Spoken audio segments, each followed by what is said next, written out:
Obviously, every single time we learn together, there is different discussions and ideas and tools that we have that are coming from Tanya that we're able to kind of really implement into our day-to-day life, right? They're things that they're meant to be practical. Though Tanya's initial language is pretty esoteric and needs decoding, but this really decodes and brings it down to some practical tools. So that being said, we know so far, we've discussed a lot of big ideas, right? So we're just going to do a quick recap. We're not doing the recap that we did last week at the end of class. That was great. We had a full overview. We caught up from those 3 chapters, but just to understand that so far we've covered the fact that we have this dual nature within us, and this dual nature is a part of who we are, part of how we're hardwired, and within this dual nature comes this dichotomy or this inner battle, which at times feels very overwhelming and at times feels like, what do we do about it? We did discuss how with that, the inner kind of battle, there is an ability to control thought, speech, and action. That's what we talked about, that these 2 souls express themselves in thought, speech, and action, and that we do have the ability to have control over them. And the question was how we bring that, and we talked about by trying to align our feelings, right? Trying to make sure that our insides, what I feel about something, and then what I do about that meshes. And we realized that obviously that is not always possible. And not only is it not always possible, but it's a constant journey, right? It's a constant journey to try to make sure that what I'm feeling inside aligns with my behavior. We can have really good intentions, and then it gets messed up in life and personalities and stress. And I mean, every single one of us can understand this. I was having a conversation today with some of the teenage girls who are here to like staff this. And so for so much of their life over the past few months have been up in the air, and they were just describing like that tug, right? And we can all relate to it in our own way. We did discuss that it is possible to get our behavior aligned with our feelings and our feelings aligned with our behavior, but that takes a lot of work. And we also discussed that within that work, and we discussed 2 techniques, the long way, the short way. Can you lower that light a little bit over there? Just lower that, yeah, 4. I'll tell you when. Go. Stop, perfect. Go a little higher. There you go, perfect. Okay, thank you. We did discuss the long way and the short way, changing how you feel about something versus tapping into other latent feelings within yourself to accomplish the goals, meaning even if you can't get your brain to a place where you see a circumstance or situation differently, you could still change your behavior, right? Obviously, the long-term goal and the process of evolving and growing is healthier and lasts longer. And we talked about the advantage of both of those. And we also talked about how to use both of those. Then we moved on to discuss joy and the importance of joy and why joy is so important as an ingredient in accomplishing our goals, in self-refinement and in maximizing our potentials, because we discussed that being sad or feeling guilty and the sluggishness and lethargy that comes from that, and how it really prevents us from accomplishing what we need to accomplish, like we discussed, that also extensively, the power of simcha, and then we also, in order to understand how to accomplish that joy and the significance of the joy, the next step we discussed was how do we handle guilt and shame, guilt over behaviors or patterns that are unhealthy, shame, the distant difference we discussed between atzvos and mariros, which is sadness and bitterness. When we're bitter about something that we couldn't accomplish, do we channel into like holding us back and feeling worse about ourselves, or do we use it as fuel to grow? When we're just sad and we're just sad about a situation, we can't find solutions. But when we're bitterness that we can use as fuel to grow, and grow as a Jew, grow as a mom, grow as a human, grow as a person, then it's good. So we discussed that as well. So now, does that so far catch up all those ideas, resonate and make sense where we're at right now? Yes. Okay, perfect. Thank you, Karen.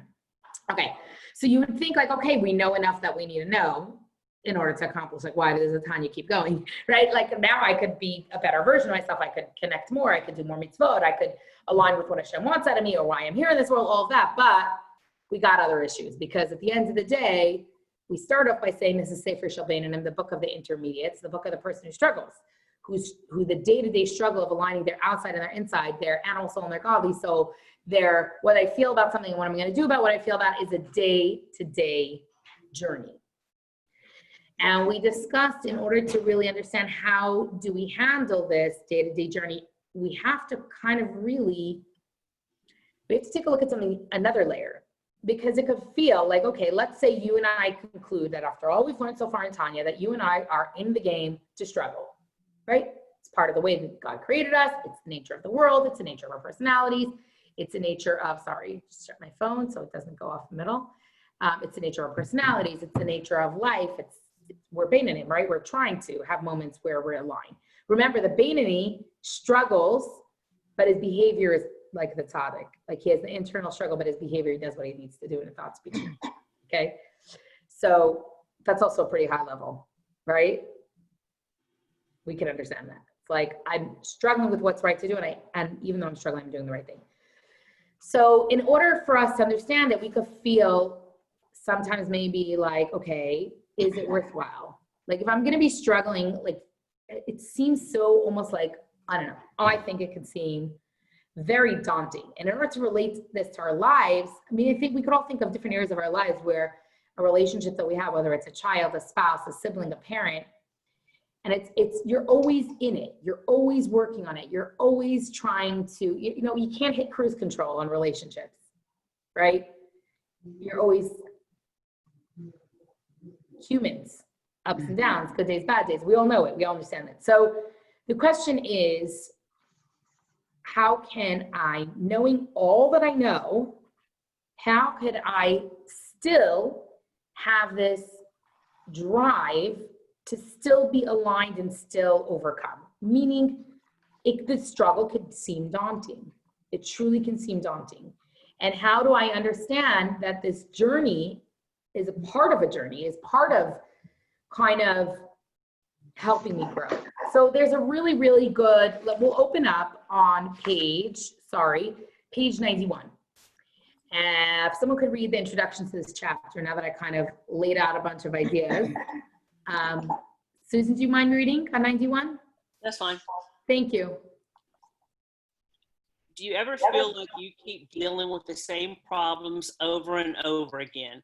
Does life feel like you are running on a treadmill to nowhere, where you need to keep moving just to stay in the same place? If you are trying to get across town, a treadmill is a very poor means of transportation. But if your goal is developing stamina or getting into shape, a treadmill is quite an effective device. In this lesson, you'll learn to consider your recurring personal struggle in the larger framework of the universe at large. You may never become perfect, but perhaps an even imperfect person can contribute to the making of a perfect world. Okay. So here's it. We all can relate. It's so interesting. I had a conversation with a young college girl who did the soul and study classes that we offered last 2 weeks. And she called me, she said she wants to run by, because in the Ethics of Our Fathers class, there was an idea of judgment. And she basically concluded, and she's so cute, she's a psychology major, but she realized that her patterns I didn't say it to her, but I wanted her to pick it up on her own. I said, well, is this something that's happened to you in the past? She's like, yeah. I'm like, so she looks at me, she said, I'm like, you're a psychology major. What would you tell your friend? She said, oh my, like it hit her, like it's my pattern repeating itself, right? We all kind of have those same ruts or the same cycles. And a lot of it has to do with maybe traumas or triggers or things we haven't resolved or quirks within our personality or people that rub us the wrong way or, like they're all layers. And I think this really, really, we're spending so much time with the people that are foundational relationships, whether it's spouses, children, more time than usual. And so a lot of these patterns in families are repeating itself and coming to the table in different ways, right? So that being said, in this section, we're going to learn kind of what do I do about that endless cycle? Because like I said, it could feel like, is this worthwhile? I'm always going to be struggling. I'm always going to be working on myself. I'm always going to be trying to be a better version of myself. Like I said, all those relationships, none of them are on cruise control. Not spiritually, not emotionally, not psychologically. So sometimes it could feel very, very daunting. So I don't want to leave with this daunting heaviness. We have to get some practical tools because we said Tanya, as esoteric as it is, it's actually very, very practical. So let's look, and we're going to re-examine a little bit the notion of perfection. And we're going to re-examine where God sees us in this journey and how to navigate this in a sense, in a smoother way that we don't feel exasperated, right? Can anyone relate to an area of your life where you see that pattern repeating itself and it's just exhausting to try to tackle? And even if you tackle it on one layer, it may come back again in a different manifestation. So let's give an example. Someone who is insecure, extremely insecure, right? Let's say.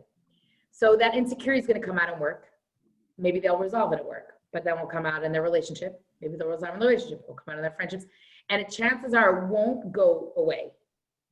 It's going to come out in different manifestations. And interestingly enough, a lot of what Yessie and I do with the students is really try to help them work through a lot of those things, and not that we're psychologists, but help them get the help they need to work through a lot of these things and acknowledge and recognize that these are patterns that will come up again in their life.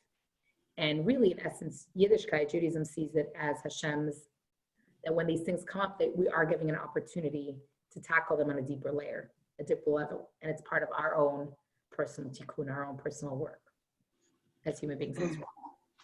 So these are a lot of interesting concepts, but they're very, very practical. So that being said, if someone can possibly look at page 92. You want to join me? Okay, I can read. Thank you. It's Monday morning and you stumble into the kitchen in search of your morning coffee. You realize that you are all out. You don't feel like a person until you've had your caffeine fix. So you are one unhappy camper. You really wish you had a nice steaming cup in your hand right now. Your spouse, who knows just how you feel about coffee and enjoys a cup too, comes into the kitchen and sympathizes with you. Together, you talk about how a good cup of French vanilla roast would taste, favorite coffee shops you have visited, and how challenging it is to start the day without coffee. Soon you are feeling a bit better and sit down for breakfast. Suddenly, your teenage daughter enters the kitchen with a bag. She can't stand coffee herself, but she overheard you talking. She ran down to the corner store and brought a hot cup home for you.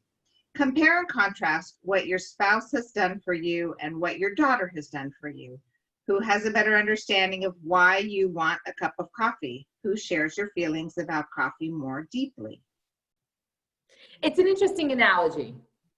I think people can relate to it, right? First of all, I wish you all bracha that your sons and teenage daughters should see your needs so quickly and into action. I can't imagine why never.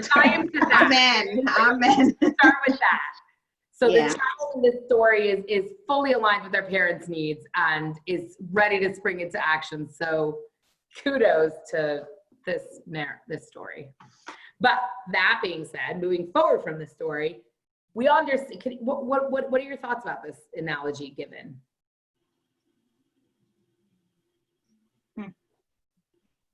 Any thoughts?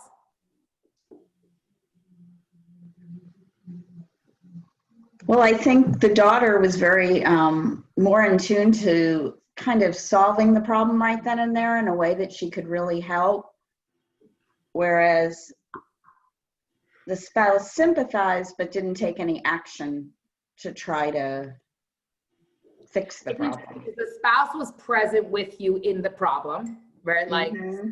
with you, I hear you, oh my gosh, yes, remember we were in Italy together drinking French roast, whatever.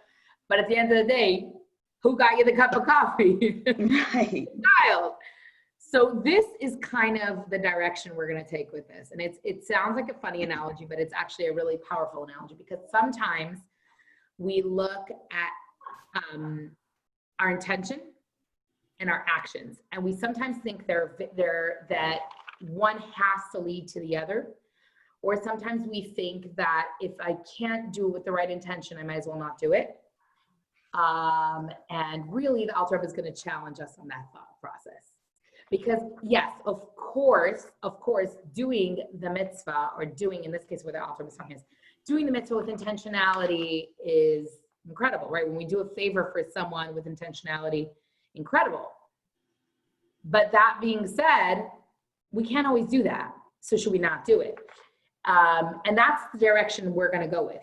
what do I do when there is a lack of alignment and I can't get myself into alignment? Do I wait till I'm aligned, my mind, my soul, my body, my intellect, my emotions, my spirit?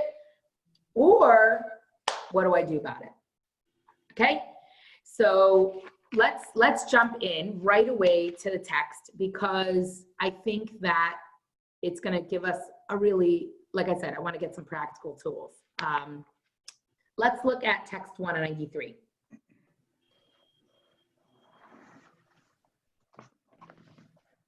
I'll read. Okay, go ahead, Gail. Okay. Let us understand the purpose of the creation of Benonim and their soul's descent into the world, since they will not be able to eradicate the animal soul throughout their lives, but only ensure that its garment do not invest themselves in their bodies. If so, why have their souls descended into this world to labor in vain, to wage war throughout their lives against this nature which they cannot vanquish? Okay, so Alter is really strengthening the question. He's saying, hey, this role of a Beinoni is tough. It's a really tough place to be. Your soul is this godly divine thing, comes into the world, comes into this body. What's the struggle about? This is conflict. The Alter is acknowledging the struggle of the Beinoni. And he's actually saying that in essence, all the tool he's given us until now, it's not ever going to be fully resolved. Okay?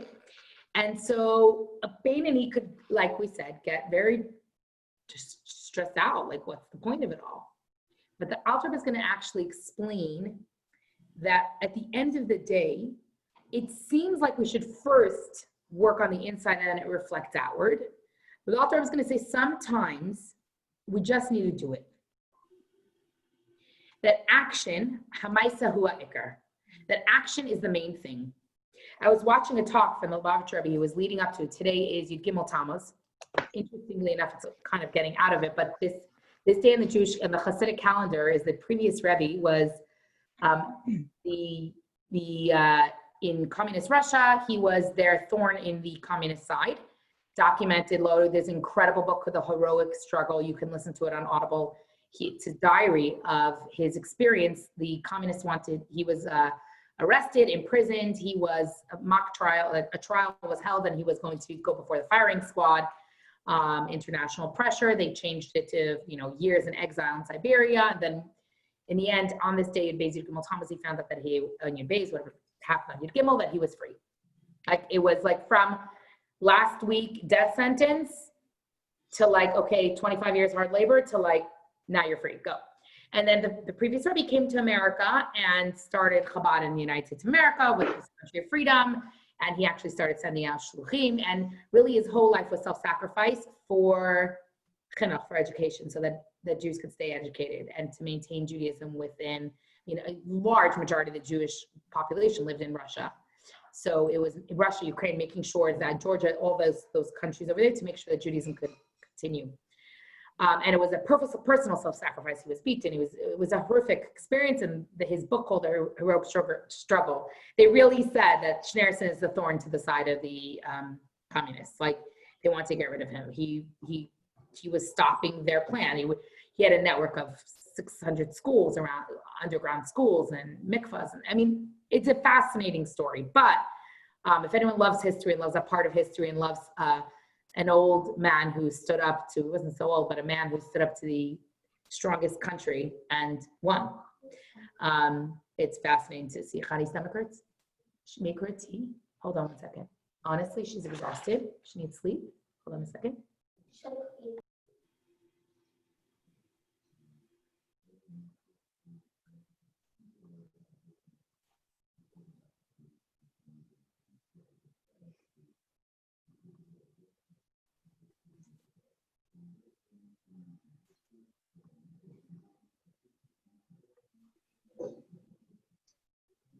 Okay, my girls. Okay. So that being said. So Manya, sorry, what's the book called or the podcast called? It's called Heroic Struggle. And it was actually his diary. So the previous Rebbe was an incredible writer, very artistic, prolific writer. So his diaries are magnificent. Actually, a lot of what we know of the Chabad, the history of Chabad, came from his diaries and his not diaries, but his oh Lord, the word English, I'll remember it. His transcripts, because he had heard so many stories had been told to him, and he was the one who documented it. Okay, heroic struggle. Yeah.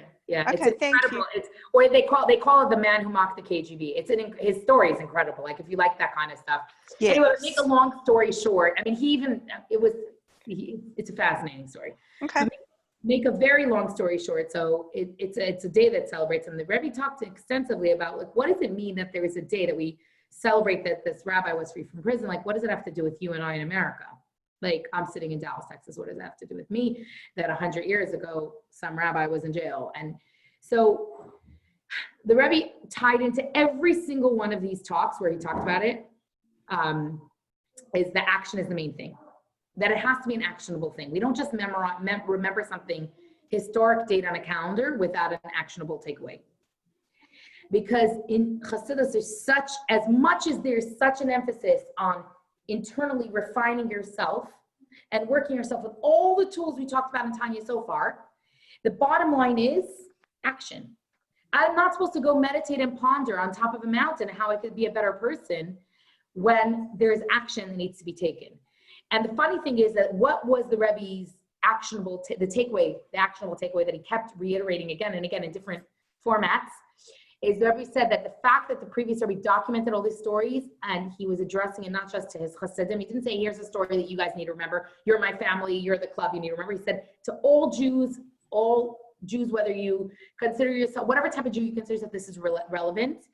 And what did he say it was? It was about education, because he, interestingly enough, his efforts were in keeping kosher, making sure there was slaughterers and moels all over the secret moels, all over the Russian, like all over communist Russia, the kosher food, sending ritual slaughters to different cities where they were killed. Hundreds of Chassidim were killed. Yassi's grandfather was killed. He was one of the Chassidim that the KGB wrote down on a list of, like, he's a troublemaker, we need to get rid of him, he's a thorn in our side. And they actually sent him to the front as a soldier with a pitchfork, you know what I mean? He was killed. So I'm saying the previous Rebbe literally through self-sacrifice, the main thing that the communists really bothered them was, interestingly enough, it wasn't the mikvahs that they kept digging. It wasn't the kosher food or the slaughterers or all of them were not allowed. The thing was education, Jewish education, chinuch. And that's what they said that was why he was arrested. It was treasonous that he was educating people anti-communist. So the Rebbe actually said that the actionable takeaway, again, it's not great to just know a historical fact, because why would Rebbe's point was, like, why would the previous Rebbe document the story and share it and celebrate his release? It's his personal release. There are plenty of personal aspects of his life that he didn't share with everyone. But if he made it a public holiday, a public Jewish holiday, was because it was meant for everyone. And so the actionable, but fascinating, I watched probably with Label, probably about 8 hours of different talks of the Rebbe about this day specifically. And in every single one, what was the Rebbe's focus? Not just remembering the historical context or analyzing the word, action. And in one of the talks the Rebbe said, I spoke about this yesterday. You guys were all inspired, but did anyone sit down and come up with a plan? Okay? So you were all excited that I came out and talked to you about education and what we need to do in the United States of America, and that the previous Rebbe was talking to all Jews across the Jewish spectrum of life. It was actually fascinating enough. It was in the 70s when the Rebbe was begging his Chassidim, like, go out, and like every day, go out to the communities, to the cities, build Chabad houses, build schools, build educational institutions. And a lot of the Chassidim were like, we really want to stay close to our Rebbe. And the Rebbe's like, no, you want to be close to me? Go move to College Station. Go move to California, go. It's amazing. If anyone, by the way, is also interested, there's another book called The Secret, I have to see, could you get the book by my bed? Secret of Chabad? Yes. Amazing. I just ordered that book off Amazon while you were talking. Karen, it's honestly, I'm in the middle of it. I was raised Chabad. I am like, it is incredible. It's so mind-boggling because it gives you the whole context from the history. So if I'm you excited. It's really, really, I loved it. But But the point is that the Rebbe really pushed to change the face of Jewish life.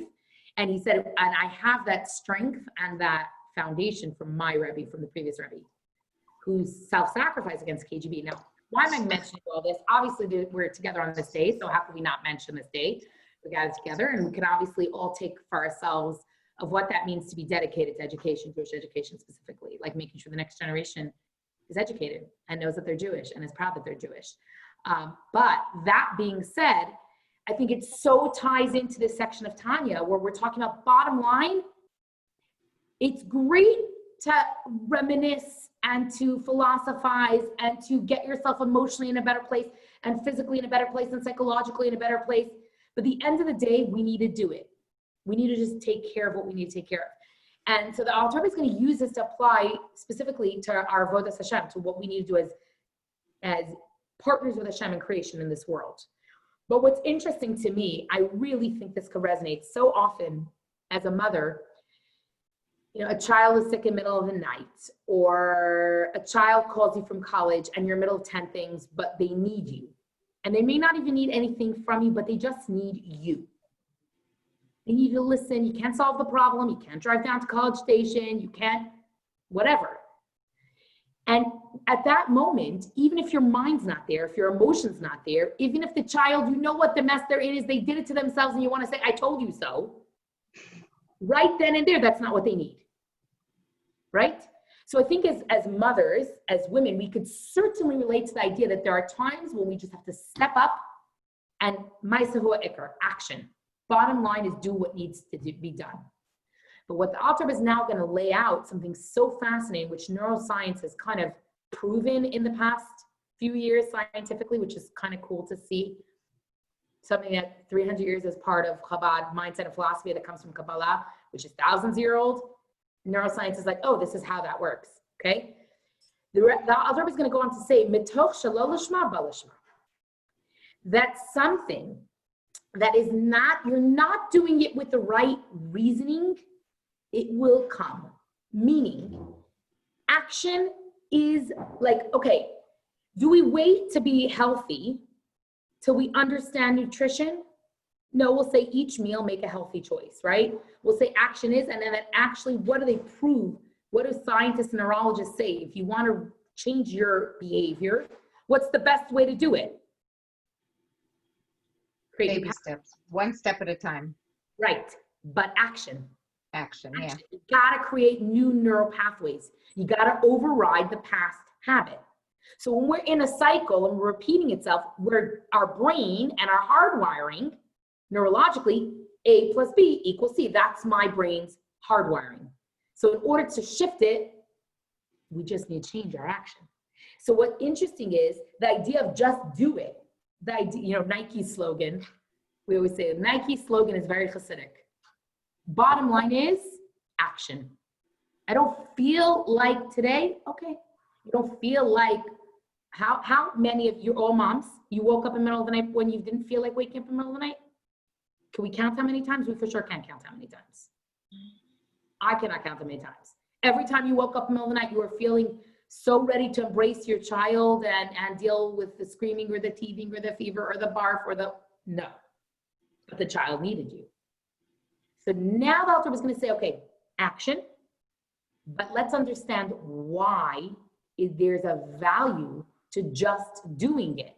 Because I could feel like a faker, I could feel like a hypocrite, I could feel like that's not who I really am. Let me understand Shabbos. What am I going to keep Shabbos before understanding it? Come on. So here comes this tug and pull of how do I, yes, take slow incremental steps, which is the healthiest way, but also not ignore moving forward because I didn't catch up on the inside. That makes sense?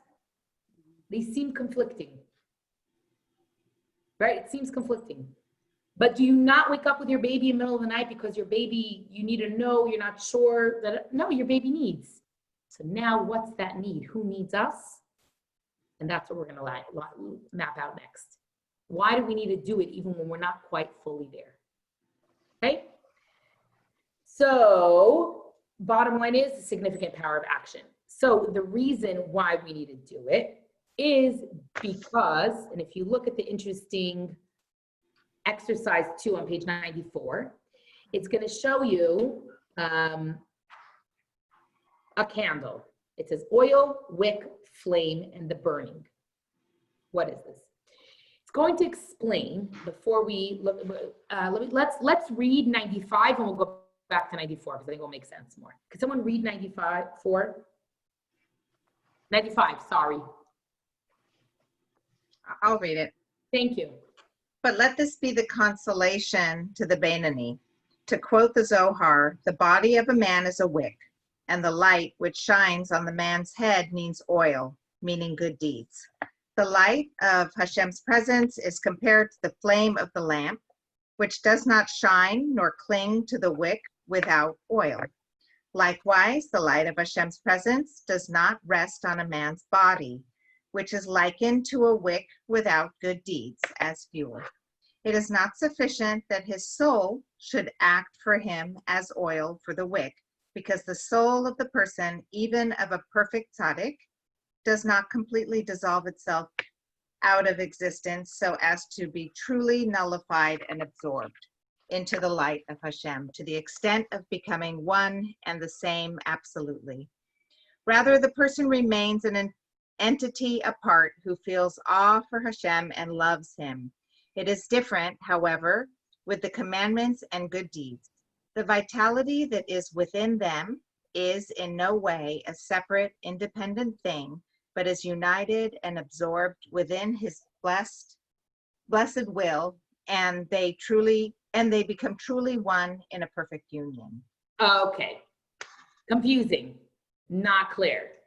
What is this passage saying? So remember I said that the author was saying at the end of the day, just do it. Why should we just do it? Because there's a need, just like your child needs you. What's that need? The need is that God relies on us as partners with him in creation. Hashem is relying on me and you to actually utilize the material world for good. That godliness is concealed within materialism, yes, within glass, and yes, within plastic, and yes, within paper. Anything that exists has divine energy within it, and us as human beings can elevate that divine energy. How?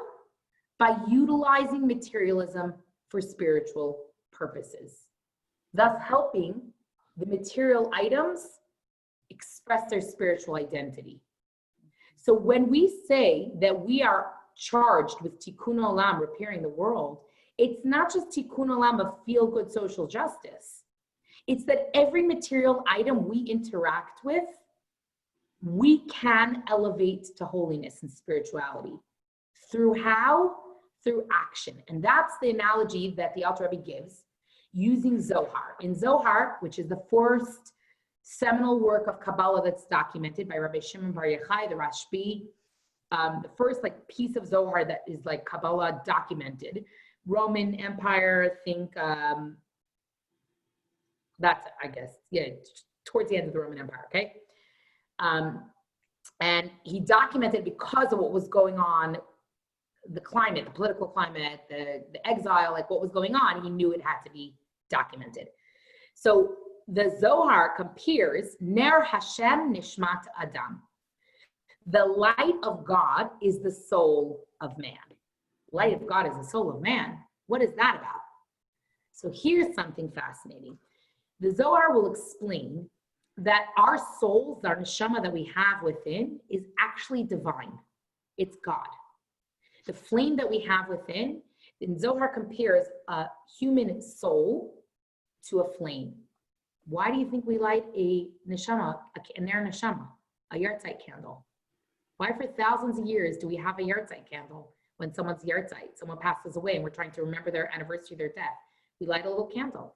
What's that about? Where did candlelight vigils come in? In the front of a synagogue, there's meant to be a ner tamid, a flame, an everlasting flame. What's Jews' obsession with flames? The whole term candlelight vigil is a Jewish idea that a soul of man is represented by a flame. What is it about a flame? Give me a second. What is it about a flame that represents man? Hold on one second. man's soul.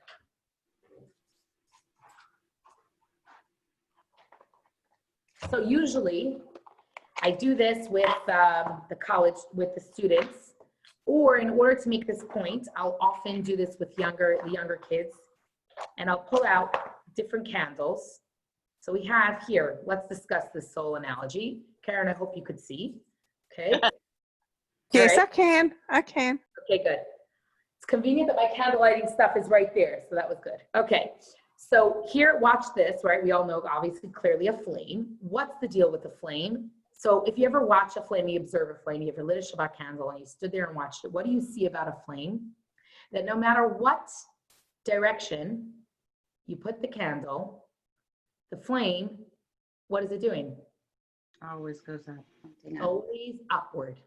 Always jumping upward. Not as only jumping upward. Watch it for a few seconds. Doesn't stop. It doesn't stagnate. Doesn't diminish. It's constantly jumping upward. A soul of man is compared to a flame because just like a flame is always moving and always going onward and upward to bring light, right? That's how it brings light. And interestingly enough, a flame can light another one and it doesn't diminish the first one, right? So now we have something fascinating. Now this one's lit up and this one's also, right? It's still both bright lights.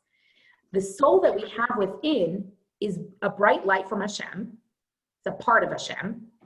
It cannot be extinguished no matter what external realities, behaviors, manifestations, good Jew, bad Jew, I'm putting that in very bold quotes. We're all a part of Hashem. And the neshama that we have is always pulling us upward to our source so that we can bring light into the world, which is why, if you remember, I told once a student who said they're going to opt out of Judaism. They had traumatic Jewish experiences. It wasn't so meaningful. Their parent was sick. They had reasons to challenge God. And I said to him, you should go to yeshiva. He said, Tanya, you crazy? I just told you I'm opting out. I said, I hate to break it to you, buddy. You can't opt out. You have this thing called a neshama. And it will go away. It's just not going to go away. And it may not bother you now. It may bother you when you're 90. It may bother you when you're 60. But at a certain point, it's going to knock at the door and be like, hey, you, I'm here. So the soul that we have within is this light and this flame. The Alter Rebbe then uses this analogy to understand one more layer, not just the soul, the neshama we have within, but one more layer the Alter Rebbe is going to go and explain. So look at 94, back to 94. It discusses the oil, so that's the wax. We have the wick, and we have the flame. So the Alter Rebbe goes on to give an analogy that explains the soul, a flame. If I have this flame and I just put it on my chair, what's going to happen? We all know what's going to happen. I'm not going to try that at home. Okay? A flame, in order for it to be productive and bring light, needs to be anchored how? To a wick. And if it's just a flame and a wick, will it last? No, it needs the oil. Mm-hmm. So the Alter Rebbe uses this analogy of the flame, the wick, and the oil to explain you and I, our souls, and our action, and how they bring light into the world. So that being said, the idea being that the oil, the wick is the human body because it anchors that flame in this world. Okay, we have this godly divine soul, needs to be anchored in this world. It's the body that holds the soul. As a matter of fact, when does someone pass away or their soul leaves their body? The soul doesn't disappear. The soul moves on to a higher plane when the body is too weak to hold on to the soul. When God forbid someone gets sick and their body is weakened, the soul is able to jump up and leave the body. Like the flame that's always trying to go back, jump higher. It's always the soul is as well. So the body is that wick and the body is used to do mitzvot, right? It's used to bring light into the world. It's that medium between that godly divine soul, and the flame is the godly light, and the oil are the mitzvot because they're fuel to help that flame and that wick bring light. Does that analogy make sense? Could be a little tricky. So the godly soul, the flame. The wick is the body because A soul flying around can't do a mitzvah. It needs a body for that godly divine energy to be within me so I can use my physical body just like the flame needs the wick in order to bring light. Otherwise, it's destructive or not productive. So the wick is the body, the flame is the godly soul, and the oil is the mitzvot. It's the fuel, which is why when we do mitzvot, we feel alive. Because in essence, we're feeding our neshama. Just like the oil of the candle feeds the soul. Feeds the candle flame. Which will now explain why Jews are so candle obsessed. We're not just romantics. When you see a yahrzeit candle, when you see one of these, or someone lights one of these, on Yom Kippur, in a synagogue, we light 5 of these. Why do we light 5? Because the soul has 5 layers, levels of the soul. In a synagogue, if there's 5 lights on the menorah representing, or 5 flames in the front, represents the 5 levels of the soul. Flames, Ner Hashem, the light of God, flame of God, is Nishmat Adam, is the soul of man. So when a day we're commemorating a soul, when we light a yahrzeit candle, we're remembering the light that that person brought into the world, and we're reminding ourselves that their physical manifestation in a body is not there, but their soul is still present.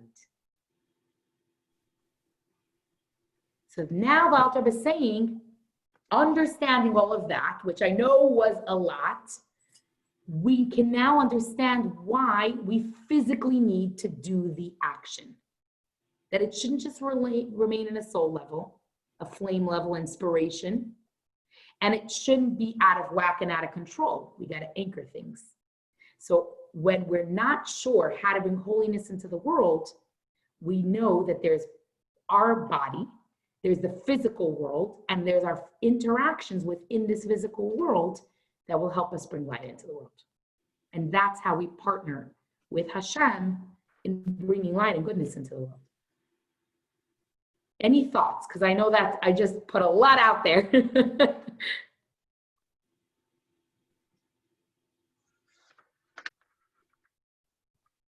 Well, I'm thinking, you were talking last week about how we have to have a purpose. And I think a lot of times our purpose aligns to the mitzvah that keeps us going, that makes us want to keep doing good and makes us feel like we're here for a reason.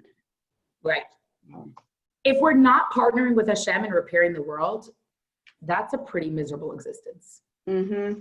If we're just here with a carbon footprint, that's pretty depressing. Mm-hmm. And an existence that's selfish is not healthy. Right. Any other thoughts?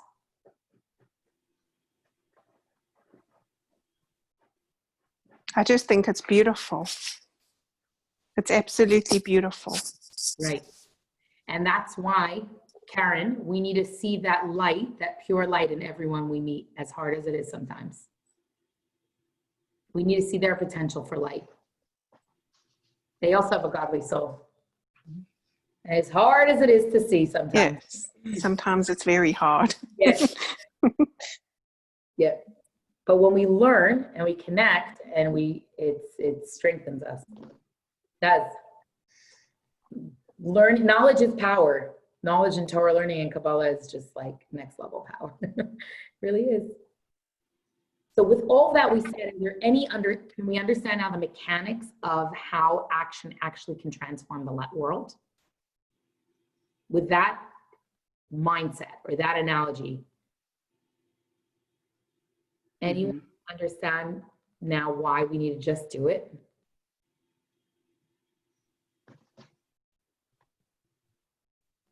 In a sense, isn't it transferring our light?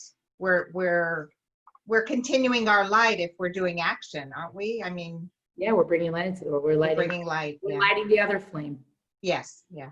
Yeah, the other candle, and it doesn't diminish us. Right.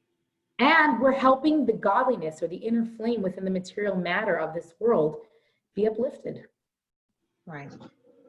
It's the power of like, think of the power of like when you're around someone that just gives you positive energy and then you feel refilled that you can give more energy to others.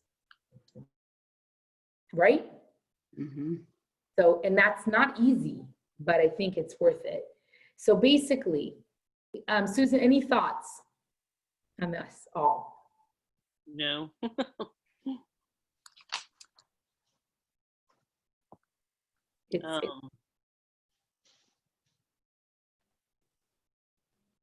Is it hard to wrap your brain around? Is it hard to like sometimes I was once teaching this lesson to a student. I'm like, Maya, this is all great, but I don't buy it, you know? Like, I don't buy it. Like, what does that mean? You know, what does that mean to have a godly divine soul that's, you know, remember we said last week that we're like we're not bodies that happen to have souls, that we're souls, we're divine, and we happen to come into the world for a certain amount of time to do something good, you know? It's an interesting way of looking at the material day-to-day actions. But and I think some of this with the social justice going around, what we talked about, you know, just because, you know, like everybody should have equal rights, just because somebody else has, you know, if you give somebody else the same rights, your rights don't go down. It's the same kind of thing. Yeah. Oh, that's for sure true. Because you could treat another person like a human being and with respect. Should not diminish yourself. That's actually how you know something's a problem. If my rights trump your rights, that's a problem. Mm-hmm. Right? If me having rights means you now no longer have rights, then we have an issue. Because then it means my rights are more important than your rights. So that's definitely definitely not aligned with this way of thinking. So the Alter Rebbe is going to explain, though, next, is why our positive actions, bearing in mind that we're these divine souls and we have potential to bring light, and the mitzvot that we do are like fuel for our neshama.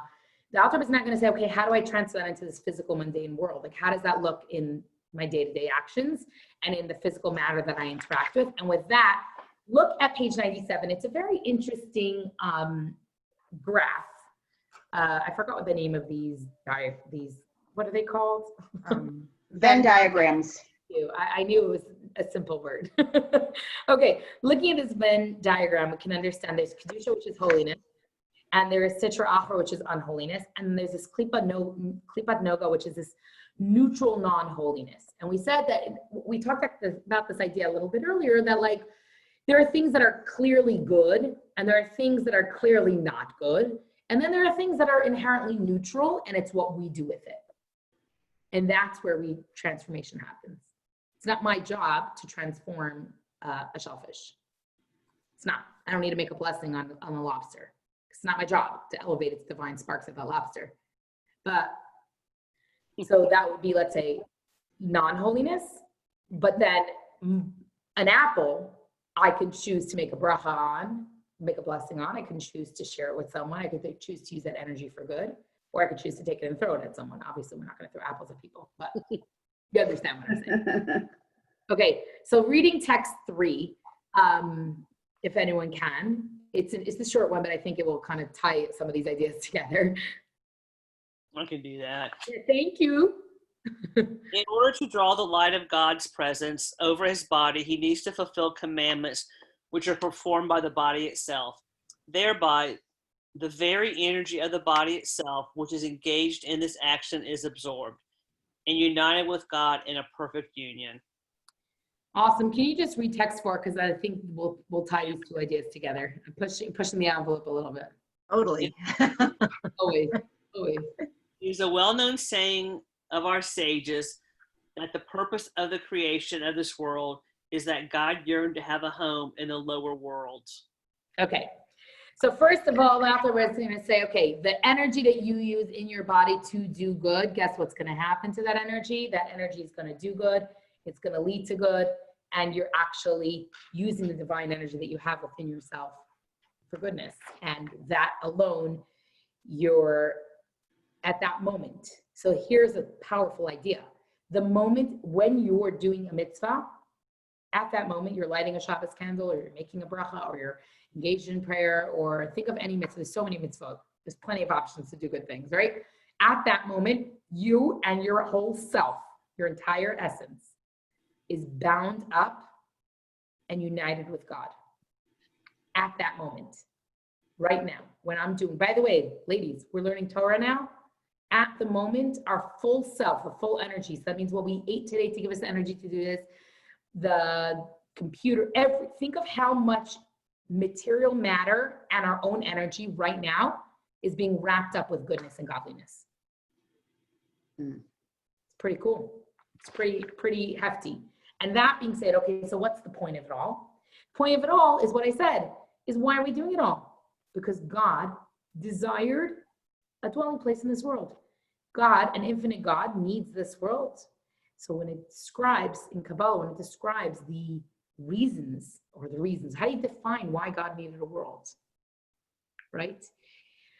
I told you ladies this story maybe one night where Levi's like, okay, so it was bedtime and he's like, okay, so how long did it take God to create the world? I'm like, what do you mean? You just learned some Chumash, 6 days, creation, rest on the seventh, whatever. He's like, no, how long was it? I'm like, what do you mean how long was it? He's like pause these things. He's like, okay, how long was it till God was like, I need a world, I need people.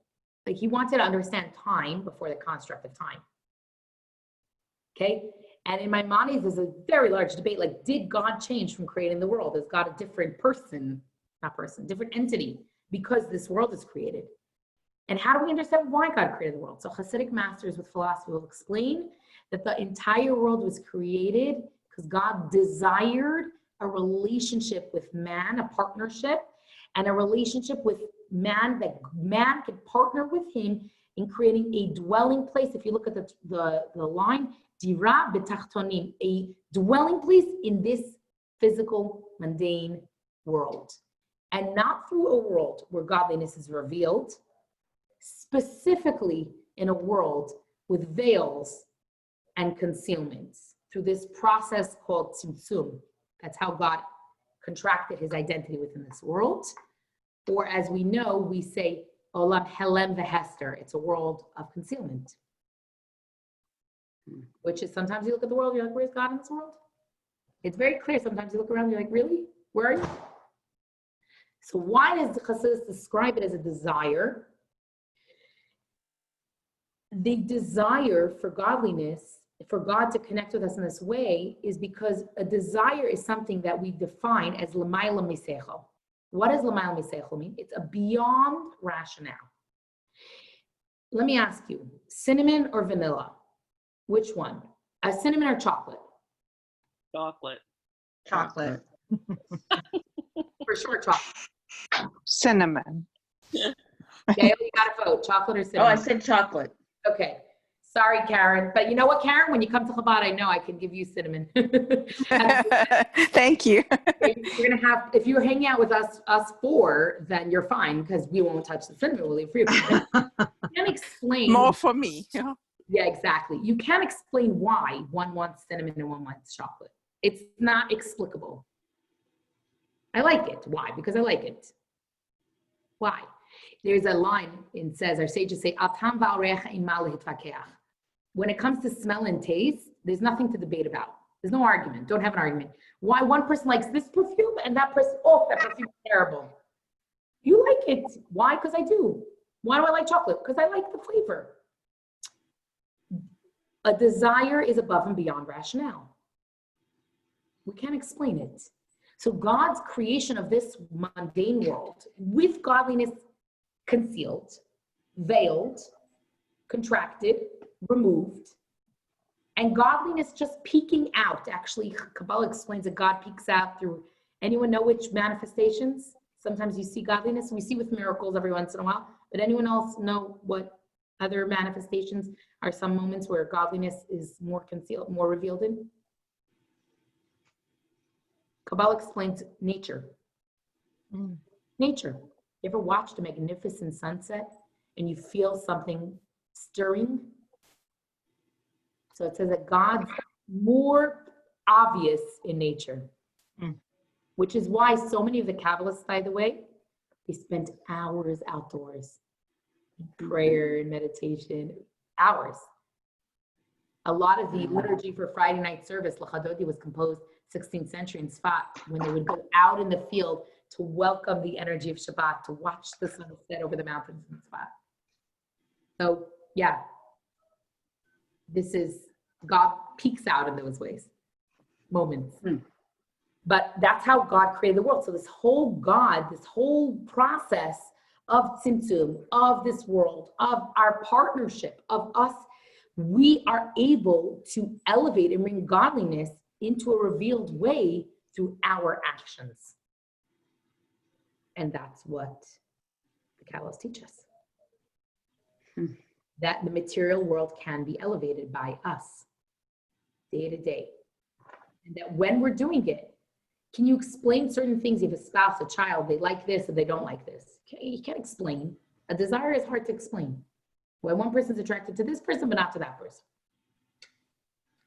Out of the billions of people in this world, it's again, l'mayla misechel, above and beyond rationale. Okay? So the whole creation of this world and our partnership with godliness in this world is God desired a dwelling place specifically in a space that is concealed with us as partners. So when this is one of the ideas we try to help students understand, is that the world needs them. The world needs them. So many adults look at their demographic or their age and look at them as this like burden on society. Like they just take. And well, we're trained to see these young, beautiful neshamas as potential and givers. And it's much healthier for them in their psyche to see themselves as givers, as not a carbon footprint, but this creation that Hashem put in this world at this moment with all these challenges in order to accomplish and bring light into the world. And I just realized we're past an hour. We covered a lot of big ideas tonight. Any questions before we close out? Because I'm going to mark down where we're up to. We covered a lot about the soul source, this world. The bottom line is action. Those are big ideas. A lot of big ideas tonight. Thoughts?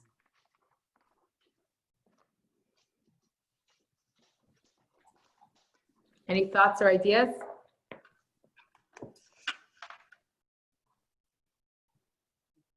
Well, if there's no major ideas or thoughts, and if there's a lot to process, I get it. Every time I relearn Tanya and I learn it again, it's like constantly like, whoa, it's just like a realignment for me. I think that we can all maybe challenge ourselves to once this week, look at our actions or the material world when we don't necessarily feel like doing what we should do and we're doing it anyway, that we can pause and reflect on that moment and realize that there's that unity between us, our potential, our existence in this world, and godliness at that moment. When we overcome that innate, I don't want to, and we do it anyway. By the way, we try to teach our kids to do that, right? You don't feel like brushing your teeth, do it anyway. Right? You don't feel like whatever, just be nice to your sibling, just do it anyway. So we understand it. We understand how God could want the same from us. As parents, for sure, we can understand it. Well, you don't want to wait till your child understands why you shouldn't drink and drive. You don't want them to drink and drive. We understand. We know what's good for them. Don't text and drive, whatever. Translate as you see fit. Ladies, l'chaim. I hope there's some good practical takeaways and some good. Thank you. Thank you, Manya. This was really interesting. Yeah, and maybe next week we can all think of one way that we were able to create a little bit of an alignment in one material moment this week. And will be continued. Thanks. Take care. Thank you. Ladies. Good night. Good Bye. night. Thank you.